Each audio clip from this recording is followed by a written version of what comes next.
ವಿಶೇಷವಾಗಿ ಈ ನಮ್ಮ ಕೆಜೆಹಳ್ಳಿ ಗ್ರಾಮದಲ್ಲಿ ಒಂದು ಮಸೀದಿಯನ್ನ ಮಾಡಬೇಕು ಕಟ್ಟಬೇಕು ಅಂತೇಳಿ ತುಂಬಾ ವರ್ಷಗಳ ಪ್ರಯತ್ನ ಇದೆ. ಈ ಕೆಜೆಹಳ್ಳಿ ಗ್ರಾಮದಲ್ಲಿ ಸುಮಾರು 40 ರಿಂದ 50 ಮನೆ ನಮ್ಮ ಮುಸ್ಲಿಮ್ಸ್ ಬಾಂಧವರು ಇಲ್ಲಿದ್ದಾರೆ. ಅದು ಅವ್ರು ಪ್ರೇಯರ್ ಮಾಡ್ಬೇಕಾದ್ರೆ ಮಸೀದಿಗೆ ಹೋಗ್ಬೇಕಾದ್ರೆ ಟೇಕಲ್ಗೆ ನನ್ಗೆ ಗೊತ್ತಿದೆ, ನನಗೆ ಕೆಜಿಎಫ್ ಆಗ ಬೆಂಗಳೂರಾಗ ಇಲ್ಲ ಹುಡಿನ ಹುಟ್ಟಿದೀನ ಮಾಲೂರು ಹುಟ್ಟಿದೀರೋ ಟೇಕಲ್ ತಾತ ಹೆಸರು ಗಾನಿ ಸಾಬಣ್ಣ ಅಂದ್ರೆ ನಾವು ಹುಡುಗರಲ್ಲಿ ಅಂಗಡಿ ಅಂದ್ರೆ ಹೆಸರುವಾಸೆ. ನಾವು ಸ್ಕೂಲ್ ಬರ್ಬೇಕಾದ್ರೆ ಅವ್ರ ಅಂಗಡಿ ಹೋಗ್ತಾ ಇದ್ವಿ ನಾವು. ಜಾನಿ ಸಾಬಣ್ಣವ್ರ ಮಗ ಜಮೀರಣ್ಣ ಇವತ್ತು ಕರ್ಕೊಂಡು ಬರ್ಬೇಕಾಗಿತ್ತು ನಾವು. ಜಮೀರಣ್ಣ ಒಂದು ಕಾಂಪ್ಲೆಕ್ಸ್ ಇತ್ತು ಇಲ್ಲಿ.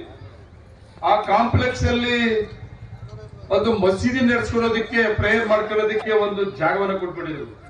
ಅದರಲ್ಲಿ ಮುಂದುವರ್ಕೊಂಡು ಹೋಗ್ತಾ ಇದ್ರು. ಅದಂಗೆ ಹೋಗ್ತಾ ಇರ್ಬೇಕಾದ್ರೆ ಎಲ್ಲ ಹುಡುಗರೆಲ್ಲ ಬುದ್ಧಿಮಂತರಾಗ್ಬಿಟ್ರು. ಇನ್ನು ಅಂಗಡಿ ವ್ಯಾಪಾರ ಮಾಡೋದು ಬೇಡ ಅಂತ ಹೇಳ್ತಿದ್ರು. ವಿದ್ಯಾವಂತರು ಬುದ್ಧಿಮಂತರು ಬೆಂಗಳೂರು ಸೆಟ್ಲ್ ಆಗ್ಬಿಟ್ರು. ನಮ್ಮ ಹುಡುಗರು ಇಲ್ಲವರು 2 ಮಕ್ಕಳು ತುಂಬಾ ಬುದ್ಧಿಮಂತರು.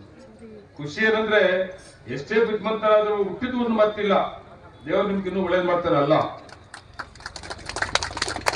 ಅವ್ರು ಬಿಟ್ಟೋದ್ಮೇಲೆ ಆ ಕಾಂಪ್ಲೆಕ್ಸ್ ಅನ್ನ ಕೊಟ್ಬಿಡ್ತೀವಿ ಅಂತ ಹೇಳಿದ್ರು. ಅವಾಗ ಅವ್ರ ನಿಯತ್ ನೋಡ್ರಿ, ಒಳ್ಳೆಯವ್ರು ಕೊಡ್ಬೇಕು ಅಂತ ನನಗೆ ಕರ್ಸ್ಬಿಟ್ಟು ನಾನು MLA ಇರ್ಲಿಲ್ಲ ಅವಾಗ ಅಲ್ವಾ. ಅವಾಗ್ಲೇ ಆ ಕಾಂಪ್ಲೆಕ್ಸ್ ನನ್ ಕೊಟ್ಟು ಹೋದ್ರು. ದೇವರೆಲ್ಲ ಒಳ್ಳೇದ್ ಮಾಡಿದ ತಗೊಂಡ್ಮೇಲೆ ಅದಾದ್ಮೇಲೆ ಆ ಮಸೀದಿ ಒಂದು ಏನ್ ಮಾಡ್ತಾ ಇದ್ರು, ಒಂದು ಜಾಗ ಕೊಟ್ಟಿದ್ರು. ಆ ಜಾಗಕ್ಕೆ ನಾನು ಒಂದು ಮಾತು ಹೇಳಿದೆ, ಇಲ್ಲ ಇದು ಯಾವುದೇ ಕಾರಣಕ್ಕೂ ನಾನು ವಾಪಸ್ ತಗೊಳ್ಳಲ್ಲ, ಇದು ಹಿಂಗೆ ಮುಂದುವರಿಬೇಕು ಅಂತ ನಾನು ಅವತ್ತು ಹೇಳಿದ್ದೆ. ನೀವು ಯಾವತ್ತು ಮಸೀದಿನೇ ಕಟ್ಕೊತ್ರೆ ಅವ್ರವರೆಗೂ ಮುಂದುವರಿಸ್ಕೊಡ್ರಿ ಅಂತ. ಅದನ್ನ ಮುಂದುವರಿಸ್ಕೊಂಡು ಬರ್ತಾ ಇದ್ದೀವಿ. ಇವತ್ತು ಅದು ಒಳ್ಳೆ ಕಾಲ ಬಂತು.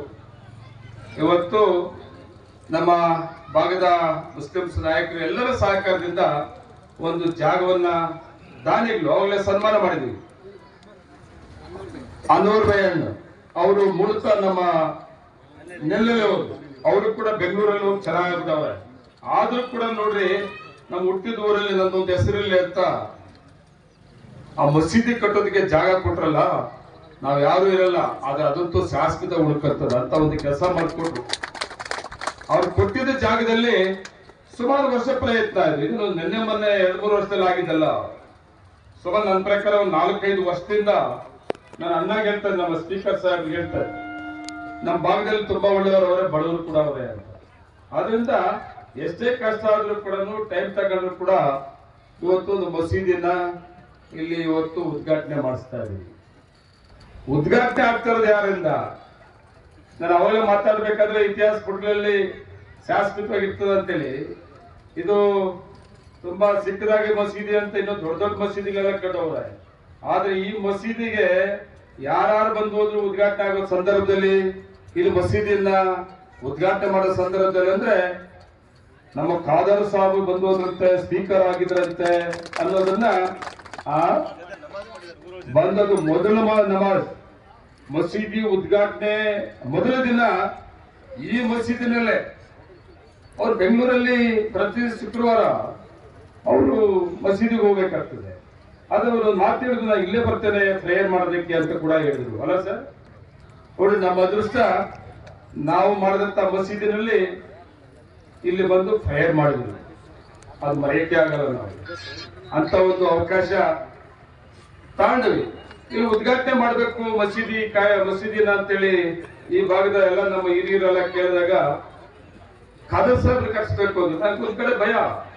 ಏನಪ್ಪಾ ಇದೊಂದು ಸಿಕ್ಕ ಹಳ್ಳಿ, ಮತ್ ನಾವೇನೋ ಸಿಕ್ಕದಾಗ ಮಸೀದಿ ಕಟ್ಕೊಂಡಿದ್ವಿ, ಖಾದರ್ ಸಾಹೇಬ್ರು ಬರ್ತಾರೋ ಬರಲ್ಲ ಅಂತೇಳಿ ಒಂದ್ ಕಡೆ ಮನಸ್ಸು. ಆದ್ರೆ ನಾನು ಹೋಗಿ ಕೇಳಿದಾಗ ಒಂದೇ ಮಾತು ಹೇಳಿದ್ದವ್ರು, ನಾನು ಬರ್ತೀನಿ ಅಂತ ಹೇಳ್ಬಿಟ್ಟು ನಮ್ಮ ಡೇಟಿಗೆ ಅವ್ರು ಒಪ್ಕೊಂಡು ಇವತ್ತು ಅವ್ರು ತುಂಬಾ ಬಿಸಿ ಇದ್ರು.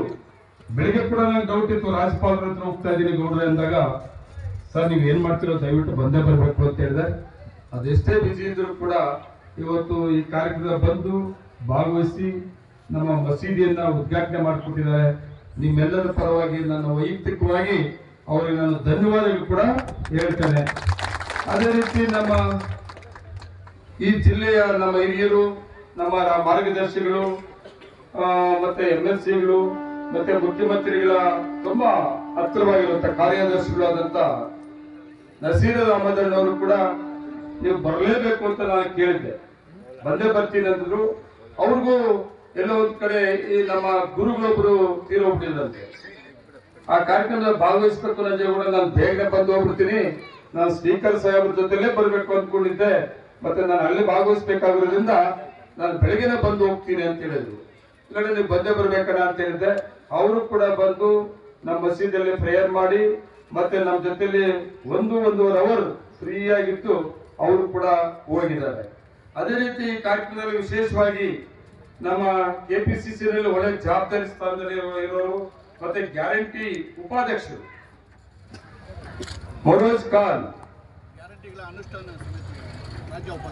ರಾಜ್ಯ ಉಪಾಧ್ಯಕ್ಷರು, ನಮ್ಮ 5 ಗ್ಯಾರಂಟಿ ಅನ್ನಭಾಗ್ಯ, ಗುರಾಜ್ ಜ್ಯೋತಿ, ಗೃಹಲಕ್ಷ್ಮಿ, ಮತ್ತೆ ಯುವ ನಿಧಿ ಮತ್ತೆ ಶಕ್ತಿ, ಈ 5 ಕಾರ್ಯಕ್ರಮಗಳು ಕರ್ನಾಟಕ ರಾಜ್ಯದ ಕಾಂಗ್ರೆಸ್ ಸರ್ಕಾರದ ಒಂದು ಭರವಸೆ ಕೊಟ್ಟಂತ ಕಾರ್ಯಕ್ರಮಗಳು. ಅದನ್ನ ಕಾರ್ಯರೂಪ ತರಬೇಕಾದಾಗ ಅದನ್ನ ಸಮಿತಿ ಮಾಡಿದ್ರು. ಆ ಸಮಿತಿನಲ್ಲಿ ಉಪಾಧ್ಯಕ್ಷ ಕೆಲಸ ಮಾಡಿ ಆ ರಿಪೋರ್ಟ್ ಕೊಟ್ಟು ಆ ರಿಪೋರ್ಟ್ ಪ್ರಕಾರ ಇವತ್ತು ಮುಖ್ಯಮಂತ್ರಿ ಸನ್ಮಾನ್ಯ ಸಿದ್ದರಾಮಯ್ಯ ತಮ್ಗೆಲ್ಲ ಗೊತ್ತಿರೋದೆ 5 ಕಾರ್ಯಕ್ರಮ ಜಾರಿಯಾಗಿ 5 ಕಾರ್ಯಕ್ರಮಗಳು ಕೂಡ ಇಲ್ಲಿ ಇರೋರೆಲ್ಲ ಪಡ್ಕೊಂತಾರೆ ಅಂತ ಒಂದು ಮುಖಂಡರು ಕೂಡ ಈ ಕಾರ್ಯಕ್ರಮದಲ್ಲಿ ಭಾಗವಹಿಸಿದ್ದಾರೆ. ಅದೇ ರೀತಿ ಗುಲಾಂ ಅಹಮದ್ ರಾಜಣ್ಣವರು ಅವರ ಮಗ ಪ್ರತಿಸೋರಿದ್ದಾರೆ.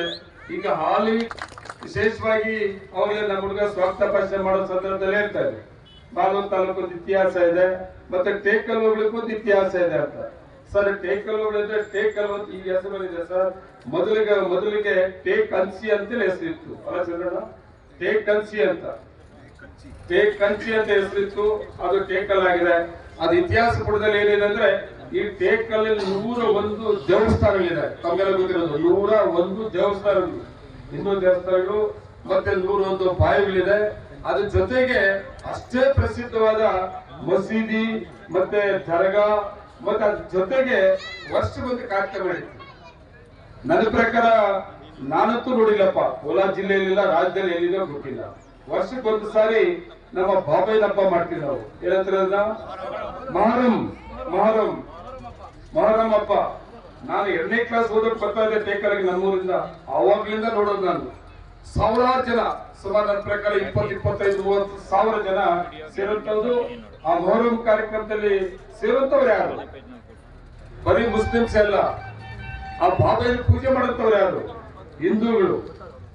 ನಮ್ಮ ಇತಿಹಾಸ, ನಮ್ಮ ಪುಣ್ಯ, ಇಂಥ ಒಂದು ವಾತಾವರಣದಲ್ಲಿ ನಾವಿದ್ದೀವಲ್ಲ ಅಂತ ಒಂದು ಇತಿಹಾಸ ಇರುವಂತ ಜಾಗ ಇದು ಟೇಕಲು ಮತ್ತೆ ಟೇಕಲುಡ್ಡಿ ಮತ್ತೆ ಚೇಜಿಹಳ್ಳಿ ಅಂತ ಇತಿಹಾಸ ಇರುವಂತ ಒಂದು ತಾಲೂಕಲ್ಲಿ, ವಿಶೇಷವಾಗಿ ಹೋಬಳಿಯಲ್ಲಿ ಕೂಡ ನಾವೆಲ್ಲರೂ ಕೂಡ ಅಷ್ಟೇ ಹಿಂದೆ ಯಜಮಾನರು ಬಿಟ್ಟು ಹೋಗಿದ್ದಾರೆ ಇತಿಹಾಸಗಳನ್ನು. ನಾವು ಯಾರೇ ಏನೇ ಮಾತಾಡಿದ್ರು ಕೂಡ ನಮ್ಮ ಇತಿಹಾಸಗಳನ್ನು ಉಳಿಸ್ಕೊಂಡಂತ ನಮ್ಮ ಜವಾಬ್ದಾರಿ ಕೂಡ ಇದೆ. ಅದನ್ನ ಉಳಿಸ್ಕೊಂಡು ಬೆಳೆಸ್ಕೊಂಡು ಮುಂದುವರ್ಸ್ಕೊಳ್ಳುವಂತ ಕೆಲಸ ನಾವೆಲ್ಲರೂ ಕೂಡ ಮಾಡ್ಬೇಕಾಗ್ತದೆ. ನನಗೂ ಕೂಡ ನಿಜನೇ ನೀವು ಹೇಳಿದ್ದು, ನನಗೂ ಕೂಡ ಒಳ್ಳೆ ಅವಕಾಶ ಮಾಡಿಕೊಟ್ಟಿದ್ರಿ. 86ರಲ್ಲಿ ಮಂಡಲ ಪಂಚಾಯತ್ ಮೆಂಬರ್ ಪ್ರವೇಶ ಆಗಿತ್ತು, ವಾಪಸ್ಸೇ ಇಲ್ಲ. 22 ವರ್ಷಕ್ಕೆ ರಾಜಕೀಯ ಪ್ರವೇಶ, ಯಾವ ಪೋಸ್ಟು ಬಾಕಿ ಇಲ್ಲ. MLA ಕೂಡ 2 ಸಾರಿ ಮಾಡಿಬಿಟ್ಟಿದ್ರಿ. ಈಗ ಮೊದಲನೇ ಅವಧಿಯಲ್ಲಿ ತುಂಬಾ ಲೀಡರ್ ಗೆಲ್ಸಿದ್ರಿ. 2ನೇ ಅವಧಿಯಲ್ಲಿ ಎಷ್ಟೇ ಕಷ್ಟ ಆದ್ರೂ ಕೂಡ ನಮ್ಮ ತಾಲೂಕು ಬೇಕಂತ ಉಳಿಸ್ಕೊಂಡ್ರಿ. ಅದೃಷ್ಟ ಸರ್ಕಾರ ಇದೆ. ಆ ಸರ್ಕಾರದಲ್ಲಿ ನಿಮ್ ನಂಜೇಗೌಡರು MLA ಅವರೇ. ಇವತ್ತು ಮುಖ್ಯಮಂತ್ರಿಗಳು ನನ್ನ ಮಾನವ ಸೇವೆಗೆ ಸಂಬಂಧಪಟ್ಟಂತದ್ದು ಏನೇ ತಗೊಂಡೋದ್ರು ಕೂಡ ಅವರು ನನಗೆ ಅಡ್ಡನೇ ಹೇಳಲ್ಲ. ಅದ್ರ ಜೊತೆಗೆ ನಮ್ಮ ಅದೃಷ್ಟ ಸ್ಪೀಕರ್ಗಳು ಕರ್ನಾಟಕ ರಾಜ್ಯದಲ್ಲಿ ಎಷ್ಟೋ ಜನ ಇದ್ರು. ನಾನು ಯಾರು ಸರಿಯಿಲ್ಲ ಅಂತ ಹೇಳಲ್ಲ. ಅವ್ರದ್ದೇ ಆದ ಒಂದೊಂದು ರೀತಿಯಲ್ಲಿ ಸ್ಪೀಕರ್ ಅವಕಾಶವನ್ನು ತಗೊಂಡಿದ್ರು. ನಾನ್ ಮಾತಾಡೋದಲ್ಲ, ವಿರೋಧ ಪಕ್ಷದಲ್ಲಿ ಮಾತಾಡೋದು, ರೂಲಿಂಗ್ ಪಕ್ಷದಲ್ಲಿ ಕೂಡ ಮಾತಾಡೋದು. ಖಾದರ್ ಸಾಹೇಬರು ಸ್ಪೀಕರ್ ಆದ್ಮೇಲೆ ಬೆಳಗಾಮನ ವಿಧಾನಸೌಧದ ಏನನ್ನು ಬದಲಾವಣೆ ಮಾಡಿದ್ರು, ಮತ್ತೆ ಬೆಂಗಳೂರಲ್ಲಿ ಏನನ್ನು ಬದಲಾವಣೆಗಳಾಗ್ತದೆ, ಮತ್ತೆ ಅಧಿವೇಶನ ನಡೆಸೋದು ಅಂತ ಅಷ್ಟೇ. ನಾವೆಲ್ಲ ಎಷ್ಟು ಆಸೆ ಬರಕ್ಕೆ ಇಂಟ್ರೆಸ್ಟ್ ಆಗಲ್ಲ. ಎಷ್ಟು ಚೆನ್ನಾಗಿ ನಡೆಸ್ತಾರೆ ಅಂದ್ರೆ ಅವ್ರ ಭಾಷೆ, ಅವ್ರು ನಡೆಸ್ಕೊಳ್ಳೋ ರೀತಿ ನೋಡಿದಾಗ ನಿಜವಾಗ್ಲೂ ಯಾವತ್ತೂ ಕೂಡ ನಾವು ಮರೆಯಕ್ಕಾಗಲ್ಲ. ಅಂತ ಒಂದು ಸ್ಪೀಕರ್ ಅನ್ನ ನಾವು ಕರ್ನಾಟಕ ರಾಜ್ಯದಲ್ಲಿ ಇವತ್ತು ನಾವು ನೋಡ್ತಾ ಇದ್ದೀವಿ. ಇವತ್ತು ಸರ್ಕಾರ ಇದೆ, ಒಳ್ಳೆ ಸ್ಪೀಕರ್ ಇದ್ದಾರೆ, ಅಂತ ಇದರಲ್ಲಿ ನಿಮ್ಮ ನಜೀವು ಉಳ್ಕೊಂಡಿರೋದ್ರಿಂದ ಇವತ್ತು ವಿಶೇಷವಾಗಿ ಒಳ್ಳೆ ಒಳ್ಳೆ ಡೆವಲಪ್ಮೆಂಟ್ಸ್ ಸಂಬಂಧಪಟ್ಟಂತ ಅವಕಾಶ ತಗೊಳ್ಳೋ ಜೊತೆಗೆ ನಾವೆಲ್ಲರೂ ಕೂಡ ತಾಲೂಕಲ್ಲಿ ಶಾಂತಿಯುತವಾಗಿ ಏನು ನಮ್ಮ ತಾಲೂಕು ಮೊದಲಿಂದ ಇತ್ತು ಅದನ್ನು ಮುಂದುವರಿಸಿಕೊಂಡು ಹೋಗೋದಕ್ಕೆ ನಾವೆಲ್ಲರೂ ಒಟ್ಟಿಗೆ ಒಗ್ಗಟ್ಟಾಗಿ ಕೆಲಸ ಮಾಡೋಣ ಅಂತೇಳಿ ಇನ್ನು ಹೆಚ್ಚಿಗೆ ಭಾಷೆ ಮಾಡೋದು ಬೇಡ. ಸ್ಪೀಕರ್ ಸಾಹೇಬ್ರು ಮಾತಾಡ್ಲಿ, ನಾನು ಯಾವಾಗೂ ನಿಮ್ ಜೊತೆ ಮಾತಾಡ್ತಾನೆ ಇರ್ತೀನಿ, ಪ್ರತಿ ದಿವಸ ಇರ್ತೀನಿ. ಒಂದು ದಿವಸ ಕೂಡ ಬೆಂಗಳೂರು ಹಾಕಲ್ಲ ಸರ್, ಒಂದು ವಾರ ಒಂದೇ ದಿವಸ ಸರ್, ಒಂದು ದಿವಸ ನೀವು ಕಂಪ್ಲೀಟ್ ಮಾಡಿಬಿಟ್ಟಿದ್ರಿ. ನನ್ನ ಸರ್ಕಾರ ಭರವಸೆ ಸಮಿತಿ ಅಧ್ಯಕ್ಷ ನನಗೆ ಗೊತ್ತಿರಲಿಲ್ಲ ನೋಡ್ರಿ, ಸರ್ಕಾರ ಭರವಸೆಗಳ ಸಮಿತಿ ಅಧ್ಯಕ್ಷರು ಅಂತೇಳಿ ಆದೇಶ ಸ್ಪೀಕರ್ ಸಾಹೇಬರಿಂದ ಬರೋವರೆಗೂ ನಾನು ಅನ್ಕೊಂಡೇ ಇರ್ಲಿಲ್ಲ. ಒಳ್ಳೆ ಅವಕಾಶ ಮಾಡಿಕೊಟ್ಟಿದ್ದಾರೆ. ಯಾರು ಮಾಡಿದ್ರು ಅದು ನೇರವಾಗಿ ಆ ಸಮಿತಿಗೆ ಮಾಡುತ್ತವ್ರು ನಮ್ ಖಾದರ್ ಸಾಹೇಬ್, ಸ್ಪೀಕರ್ ಸಾಹೇಬ್ ಅಂತ ಒಂದು ಅವಕಾಶ ಮಾಡಿಕೊಟ್ಟಿದ್ದಾರೆ. ನಾನು ಅಧ್ಯಕ್ಷ ಮೊದಲು ಯಾವತ್ತು ಸಮಿತಿ ಮೀಟಿಂಗ್ ಇದ್ದು ಬೆಳಿಗ್ಗೆ ಹೋಗ್ತಾ ಇದ್ದೆ ಸರ್, ಸಂಜೆ ಬರ್ತಾ ಇದ್ದೆ. ಸಮಿತಿ ಮೀಟಿಂಗ್ ಮುಗಿಸ್ಕೊಂಡು ನಾನು ಸೇತುವೆಗೆ ಸಂಬಂಧಪಟ್ಟಂತ ಎಲ್ಲೆಲ್ಲಿ ಏನೇನು ಕೆಲಸ ಟೇಬಲ್ ಓಡಾಡ್ಬಿಡ್ತದೆ ಸರ್. ಮಂತ್ರಿಗಳು ಬಿಡ್ತಾ ಇರ್ಲಿಲ್ಲ, ಮತ್ತೆ ಯಾವುದೇ ಅಧಿಕಾರಿಗಳು ಬಿಡ್ತಾ ಇಲ್ಲ. ಒಂದು ದಿನ ಕೂತು ಸಂಜೆ ಓಡಾಡ್ಕೊಂಡು ವಾಪಸ್ ಬಂದ್ರೆ ಪ್ರತಿದಿನ ತಾಲೂಕಲ್ಲಿ ಸಂಜೆ 6 ಗಂಟೆಗೆ ನಾಳಿನ ಕಾರ್ಯಕ್ರಮ ಅಂತೇಳಿ ಸೋಷಿಯಲ್ ಮೀಡಿಯಾ ಹಾಕ್ಬಿಡ್ತೀವಿ ಸರ್. ಸುಮಾರು 50ರಿಂದ 60 ಸಾವಿರ ಪ್ರತಿ ದಿವಸ ನೋಡ್ತಾರೆ. ಮನೆಯಲ್ಲಿ ಎಷ್ಟೊತ್ತವರೆಗೂ ಮಾಲೂರು ತಾಲೂಕಲ್ಲಿ ಎಲ್ಲೆಲ್ಲಿ ಕಾರ್ಯಕ್ರಮದಲ್ಲಿ ಇರ್ತೀವಿ, ಇವತ್ತು ಇರಲ್ಲ. ಇದನ್ನು ಮಾಡ್ಕೊಂಡ್ ಬರ್ತಾ ಇದ್ದೆ. ಅಧ್ಯಕ್ಷ ಮಾಡಿದ್ಮೇಲೆ ಬುಧವಾರ ಸಮಿತಿ ಮೀಟಿಂಗ್ ಇರ್ತದೆ, ಮಂಗಳವಾರ ಮಧ್ಯಾಹ್ನ ಹೋಗ್ಬಿಡ್ತೀನಿ, ಆಟ ಹೋಗ್ತೀನಿ. ಯಾಕಂದ್ರೆ ಅದು ಓದ್ಕೋಬೇಕಲ್ಲ, ನೋಡ್ಕೋಬೇಕಲ್ಲ. ಸಾಹೇಬರು ಕೊಟ್ಟಂತ ಜವಾಬ್ದಾರಿನ ತುಂಬಾ ಗೌರವವಾಗಿ ನಡೆಸ್ಕೋಬೇಕನ್ನೋ ಉದ್ದೇಶದಿಂದ ಒಂದು ಮಧ್ಯಾಹ್ನ ಮದುವೆ ಹೋಗ್ತಾ ಇದ್ದೀನಿ. ಅಂತಾಗ ಅವಕಾಶವನ್ನು ಕೂಡ ನನಗೆ ಮಾಡಿಕೊಟ್ಟದ್ದು ನಾವು ಮರೆಯಕ್ಕಾಗಲ್ಲ. ವಿಶೇಷವಾಗಿ ನಾನು ಖಾದರ್ ಸಾಹೇಬರಿಗೆ ನಾನು ಧನ್ಯವಾದ ಹೇಳ್ಬೇಕಾಗ್ತದೆ. ಇನ್ನೊಂದು ವಿಷಯ ನಾನು ನೆನಪು ಮಾಡ್ಬೇಕಾಗ್ತದೆ, ನೀವೆಲ್ಲ ಕೂಡ ಅಕ್ಕನ ಜಿಲ್ಲಾ ಪಂಚಾಯತಿ ಮೆಂಬರ್ ಮಾಡಬಹುದು. ಬಿಜೆಪಿ ಗವರ್ಮೆಂಟ್ ಸರ್ ಅವಾಗ ಒಬ್ಬ ನಮ್ಮ ಕೃಷ್ಣ ಶೆಟ್ಟರು ಮಂತ್ರಿಗಳಿದ್ರು. ಜಿಲ್ಲಾ ಪಂಚಾಯತ್ ಎಲೆಕ್ಷನ್ ಅರ್ಜಿ ಇಲಾಖೆ ಭಯ ಬಿಟ್ಬಿಟ್ರು, ತಾಲೂಕ್ ಪಂಚಾಯತ್ ಜಿಲ್ಲಾ ಪಂಚಾಯತ್. ಆ ಸಂದರ್ಭದಲ್ಲಿ ಈ ಟೇಕಲ್ ಸೇತುವೆಯಿಂದ ಮಹಿಳೆ ಒಂದು ರಿಸರ್ವೇಶನ್ ಅಲ್ಲಿ ಒಂದೇ ಒಂದು ಸೀಟನ್ನ ನಮ್ಮ ಶ್ರೀಮತಿಯವ್ರಿಗೆ ಗೆಲ್ಸ್ಕೊಟ್ರು. ಅಂತ ಸಂದರ್ಭದಲ್ಲಿ ಒಂದು ಸೀಟ್ ಗೆದ್ರು ಕೂಡ ಕೋಲಾರ ಜಿಲ್ಲಾ ಪಂಚಾಯತ್ ಅಧ್ಯಕ್ಷರಾದ್ರು. ಆದ್ರೆ ಅಂತ ಸಂದರ್ಭದಲ್ಲಿ ನಮ್ಮ ಜಿಲ್ಲಾ ಮಂತ್ರಿಗಳಾಗಿ ಖಾದರ್ ಸಾಹೇಬ್ರು ಇದ್ರು. ನಾನು ಕೂತ್ಕೊಂಡಾಗ ಅದೇ ಕೇಳಿದ್ರು, ಏನ್ ಮಾಡ್ತಾ ಇದಾರೆ, ಚೆನ್ನಾಗಿದಾರ ಅಮ್ಮವರು ಏನು ಅಂತ. ಪಾಪ ಖುಷಿ ಆಯ್ತು. ನಾನು ಬೆಳಿಗ್ಗೆ ಹೇಳಿದೆ, ನಾನು ಖಾದರ್ ಸಾಹೇಬ್ರು ಬರ್ತಾರೆ ಅಂದ್ರೆ ಸೇಂಬರ್ ಕಲಾಕ್ ಹೋಗಿದ್ವು, ಏನೇ ಕೆಲಸ ಹೋಗ್ತಾ ಇದ್ರು. ನಾನು ಕೇಳಿದ್ರು, ನಾನು ಒಂದ್ಸರಿ ಮಾತಾಡ್ತೀನಿ.